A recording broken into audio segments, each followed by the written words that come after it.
After the definition of Galileo's law of inertia, here I will write the next point, linear momentum, and after that we will talk here about some other points. Linear momentum, dear student, if an object, suppose if an object of mass m moving with a certain velocity v, that time the product of, mathematically we can write here, the product of mass and their velocity is called the linear momentum of the body. The product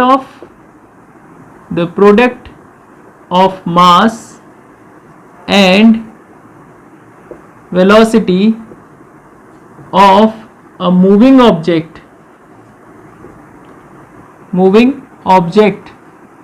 is called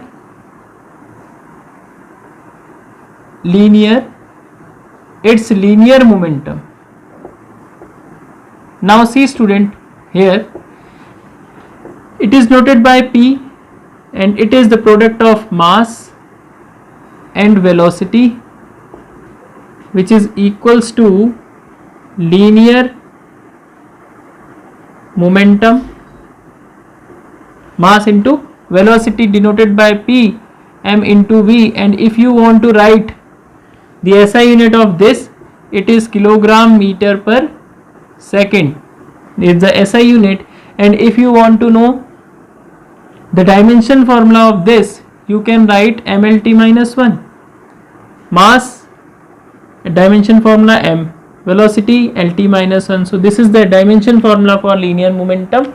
On the basis of this linear momentum, we will discuss here about the second law of Newton in expanded way. Now after the discussion of linear momentum, we can conclude that the linear momentum of a body depends on the mass of a body and depends on the velocity of a body.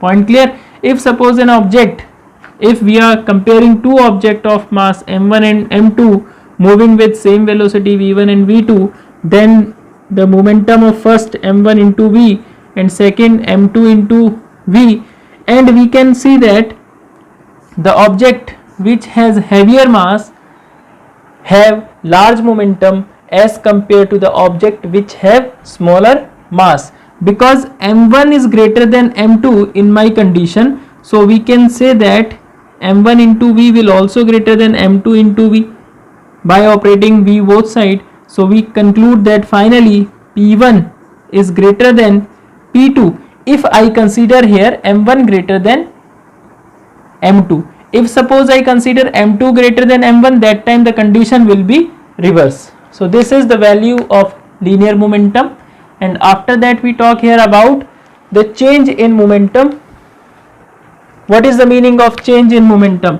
If suppose an object is moving with initial speed v u in a particular direction, and on applying some force, suppose by applying some force, suppose its velocity changes from u to v, or you can say that if an object is moving with some initial speed u in a particular surface, and by applying and by the frictional forces during their motion which try or try to oppose their motion, its velocity becomes v. So that time we can say that the initial momentum is mu and the final momentum is mv.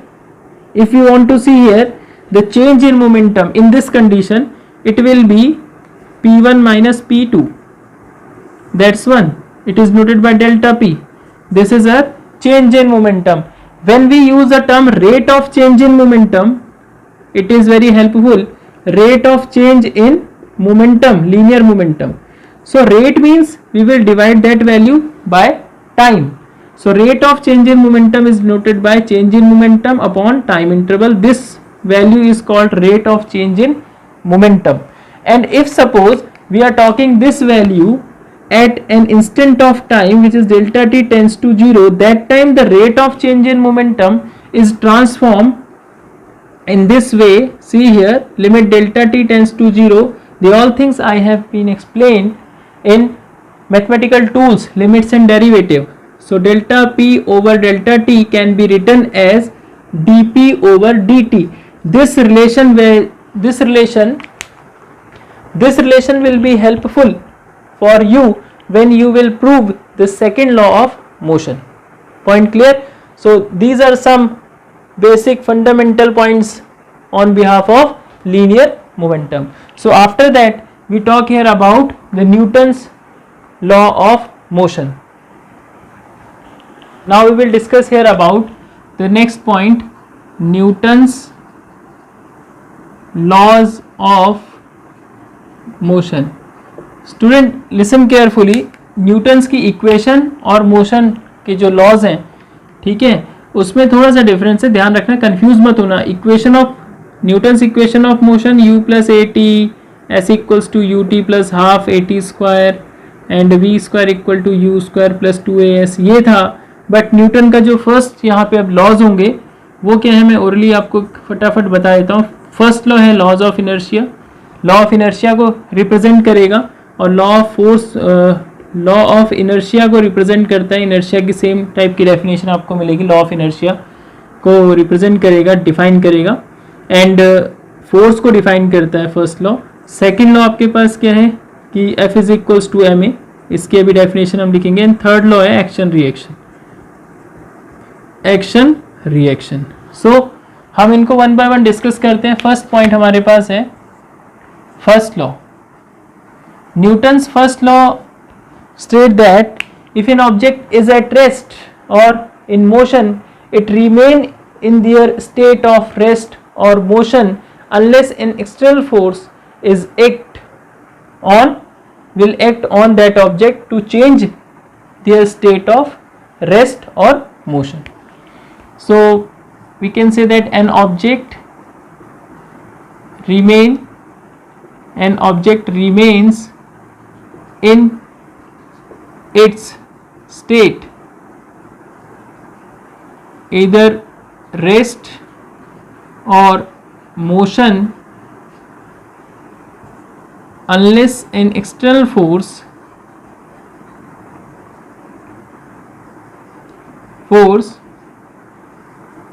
apply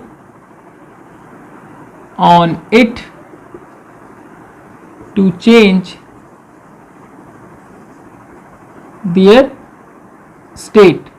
It may be rest or motion. Point clear?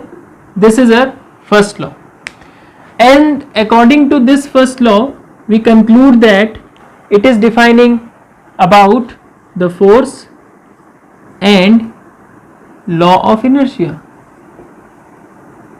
Law of inertia means it remain in its state of rest or motion, it is our inertia unless an external force is applied on it. So it defines two things. Force, we have been explained the definition earlier. Force, what? Force is an external effort in the form of pull and push by which it changes or try to change the direction of a moving object in a particular direction, or it stop or try to stop an object which is in moving, or it produce or try to produce the motion of an object which is at rest. So these are the points which we can include it. Force and laws of inertia. When we talk here about law of inertia means that here the same definition, an object will remain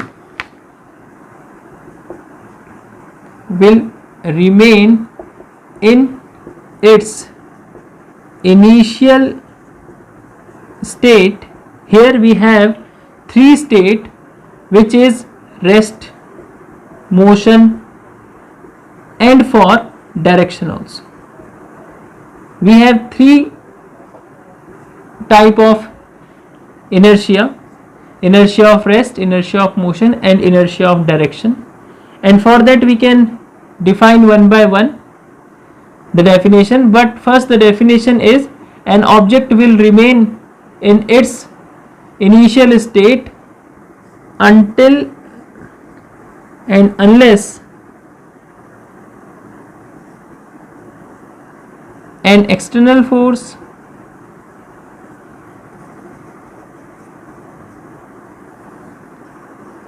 on it. We can add one thing here,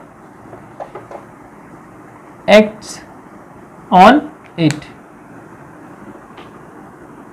Point clear? So this is the definition of laws of inertia. So we have three type of laws of inertia.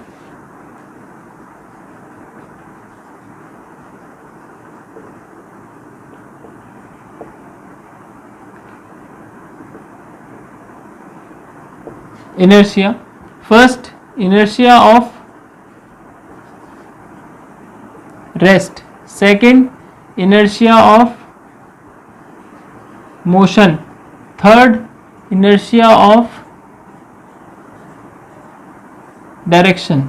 So when we talk here about the inertia of rest, an object remain at rest until and unless an external force is applied on or act on it. An object remain in its state of motion until and unless an external force acts on it. Similarly, inertia of direction. Inertia of direction, you can define it. What? How? Inertia of direction, an object is an object which is moving in a particular direction, which is, or an object which is moving in a definite direction will remain in that direction until and unless an external force is applied on it or act on it to change their direction. So there are three type of inertia, and when we think here about the examples of inertia, inertia of rest, you can give the example of a passenger and bus, in which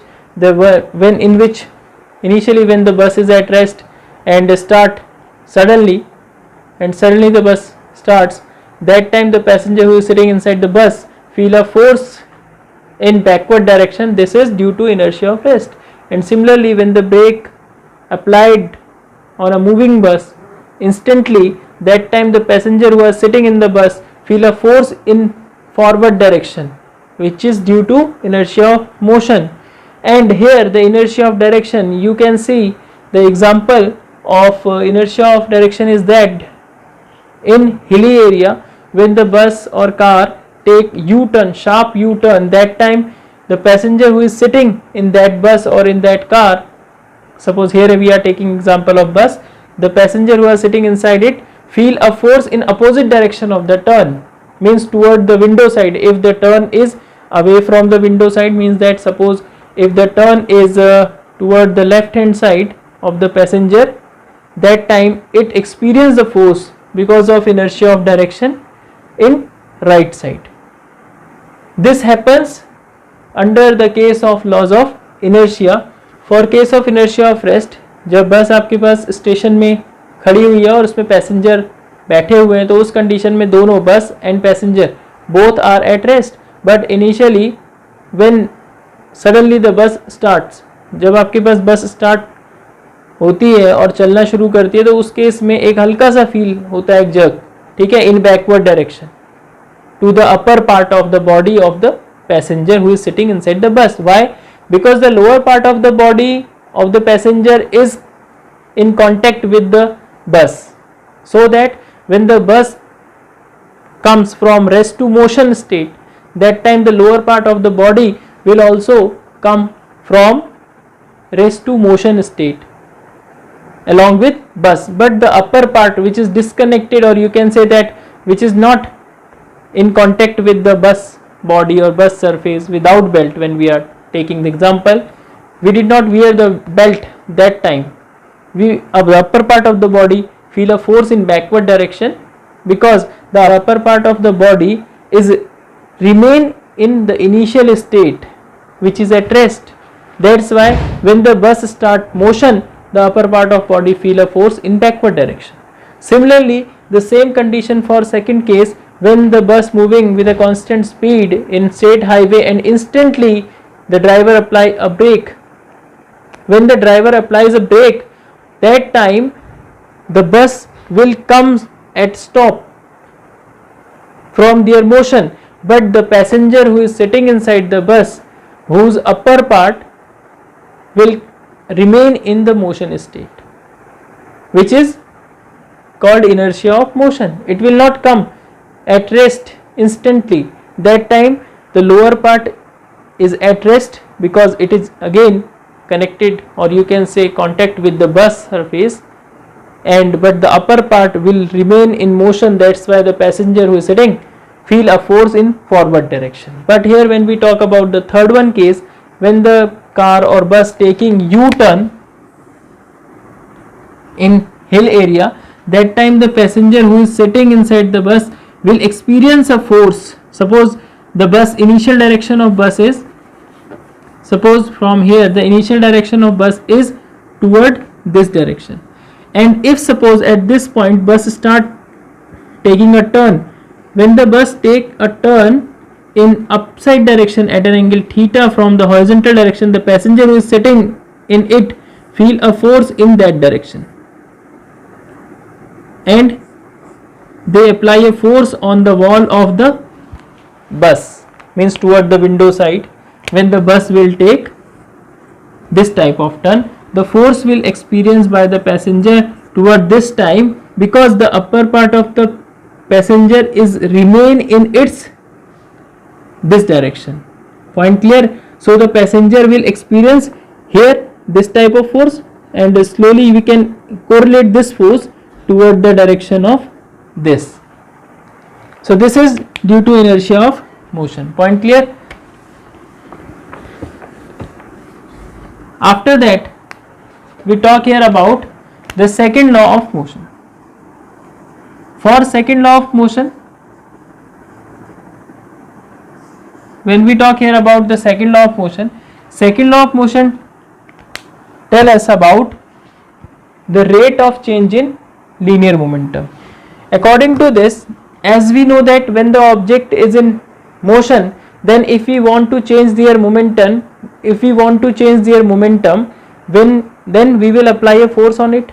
अगर कोई object motion में है और हमें उसके momentum में change करना है, तो हमें कोई एक्सटर्नल फोर्स उसे देना पड़ेगा. अदरवाइज क्या होगा, जब तक उसे एक्सटर्नल फोर्स हम प्रोवाइड नहीं करेंगे, या जब तक आप ये कह सकते हैं कि एक्सटर्नल फोर्स उसके जो मोशन के अपोज जो उसमें फ्रिक्शनल फोर्सेस लग रहे हैं उसके इक्वल होगा, तब तक उस बॉडी में कोई भी मोमेंटम में चेंज नहीं होगा, मोमेंटम चेंज जीरो होगा. But when we apply a force on that moving object so that उसकी वेलोसिटी में चेंज आ जाए, अगर वो किसी इनिशियल वेलोसिटी u के साथ था, लेस था, तो वो स्पीड बढ़ जाए, एक्सेलरेटेड मोशन हो जाए या रिटार्डेड मोशन हो जाए, तो ओवरऑल उस पर ये जो कंडीशंस है अप्लाई फोर्स होने पे होगा. जब फोर्स को अप्लाई किया जाएगा तब उसके मोमेंटम में चेंज आएगा. तो according to this second law he said that rate of change in momentum,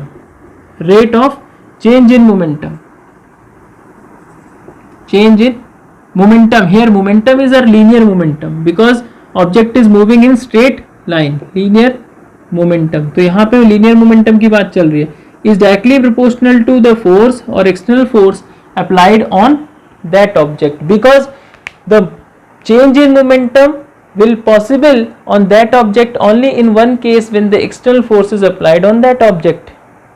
Point clear? तो suppose आपके पास change in momentum कितना हुआ, मैंने आपको पहले भी बताया था अभी, dp upon dt से अगर हम इसे represent करें change in momentum को, and it will be equals to the force, this is our external force. And if suppose when we talk here about the time interval is 10 to 0, then that time, that instant of time, we are talking limit delta t tends to 0, delta p over delta t can be written as dp over dt, and for that we can use here this formula. If we want to write, then we can say that dp over dt is directly proportional to f. This one will be the second law of motion at instantaneous time, delta t tends to 0. So dp over dt is proportional to f. And after that, mathematically, dear student, mathematically we can write this formula in this way. See here, mathematically we can write this formula f proportional to dp over dt. So we can continue this point by, listen here, f, after removing this proportionality symbol I will use here k dp over dt. So f is equals to, taking k is equals to 1, so it is dp over dt. So we can write the value of F is equals to dp over dt. And student, you know that P is equals to mass into velocity. It is called linear momentum. So if I will substitute the value here, d upon dt of m into v, and mass is a constant value, it is not time dependent value, so that's why I will use this into v. So dv over dt is called our acceleration. So this is the second law of motion is in front of you. So this is the derivation of second law of motion. And when we think here about third law of motion, which is our action reaction, third law of motion, here I am writing only the statement, and their proof I will give you when I will explain the conservation of law of momentum, because from that point I will prove this third law. When in question asked about the second law of motion, that time you will write this formula: rate of change in linear momentum is directly proportional to the force applied on the body. So that time we will write this formula in this way, and this is the proof of the second law of motion. So here when we talk about the third law of motion, to every action there is an equal and opposite reaction. For every action, or you can say to every action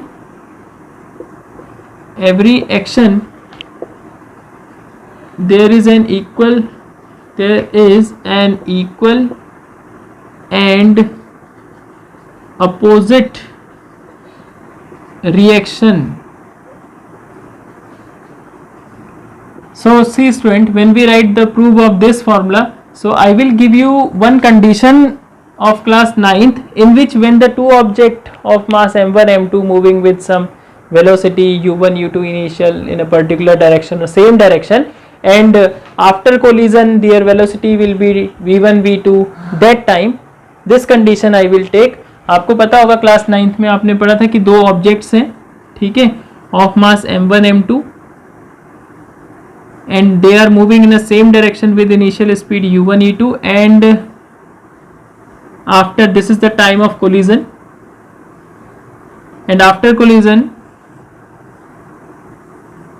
they again start with some velocity v1 v2, because at the time of collision their momentum goes to change. So it is m1, it is m2. So here u1 आपको पता था u2 से greater लेंगे तभी इनमें collision होगा, और at the time of collision इसमें पता है कि कोई भी आप you know that at the time of collision, as you know that there is no external force, means at the time of collision F external goes to 0, but the object will apply a force to, but one will apply a force to other. If suppose the second will apply force to one, it is supposed to be F21 and here F12. So finally, as we know that the force is a vector quantity, here you can see the direction of force is opposite, that's why I have written this value. These two forces are equal in magnitude but opposite in direction. Let me prove this relation. So see, by, or you can say under law of conservation, or you can write by law of conservation of momentum,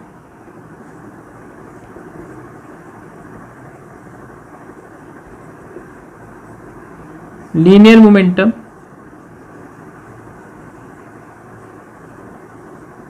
what? Total change in momentum. Total change in momentum, which is our linear momentum, is 0. Means that student, when the object is in motion, हम यहाँ पे इसको ले रहे हैं, तो अगर हम पहले ऑब्जेक्ट पे फोकस करें तो पहले उसकी स्पीड u1 थी, अब उसकी स्पीड v1 हो गई, तो इस केस में जो टोटल चेंज इन मोमेंटम आया वो कितना आया? m1 v1 minus u1. Clear? And in second case dp2 अगर हम बात करें फॉर द सेकेंड ऑब्जेक्ट, तो ये किसके इक्वल आएगा? m2 v2 minus u2. Point clear? And you know that by law of conservation of momentum, here as you know that u1 greater than अगर suppose u1 greater than कहेंगे u2 से, तो उस case में इस change in momentum को अगर हम लिखना चाहें तो इसको u1 माइनस u2 लिख सकते हैं.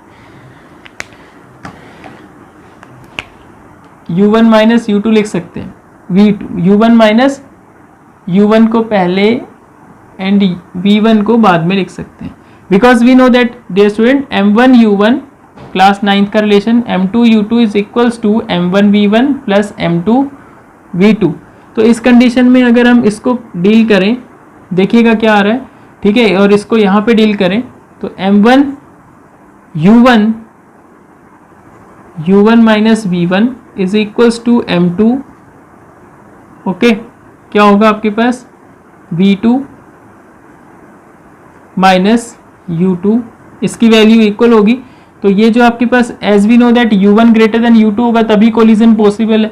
तो यहाँ पे आपके पास आप इसको लिख सकते हो m into change in velocity को डेल्टा v1 से रिप्रेजेंट कर देता हूँ, एंड यहाँ पे चेंज इन वेलोसिटी को मैं डेल्टा v2 से रिप्रेजेंट कर दे रहा हूँ, ठीक है।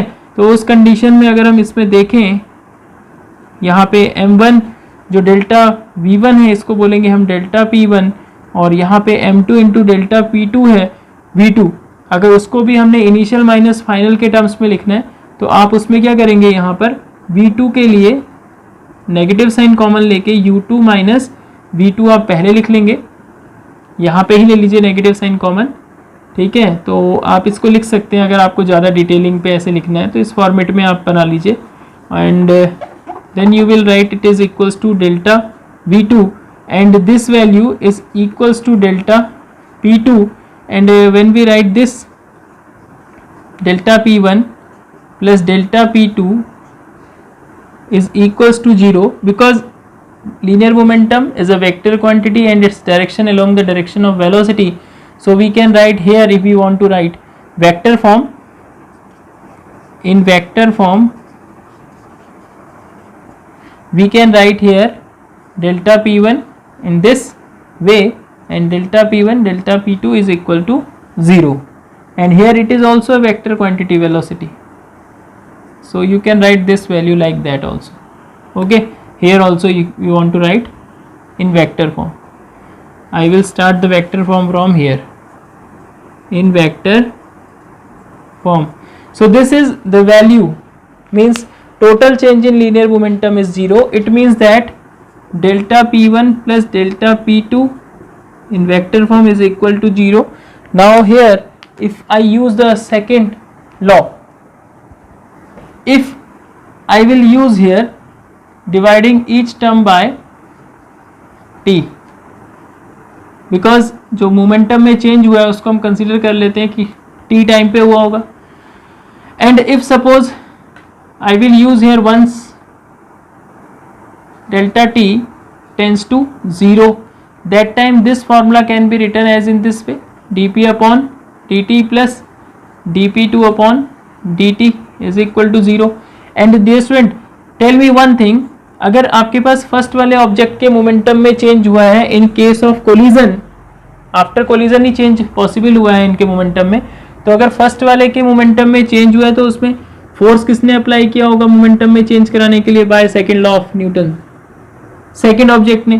तो आप ये कह सकते हैं कि इस कंडीशन में F21 जो आपके पास फोर्स था it is equals to dp upon dt, dp1 upon dt, and similarly F12 is equal to, अब आपके पास अगर इसके मोमेंटम में चेंज हुआ है, rate of change in momentum in second object, it will be equal to the force applied by first on second, so dp2 over dt। अब इन दोनों values को अगर हम यहाँ पे सब्स्टिट्यूट कर दें in case 1 from this equation 2, then I will write here by cross multiplication, you can see, or you can directly put, then you can put the value of dp upon dt and dp2 upon dt here, you will get the formula f21 vector plus f12 vector is equal to 0, and finally you can write f12 vector is equals to f21 vector with negative sign.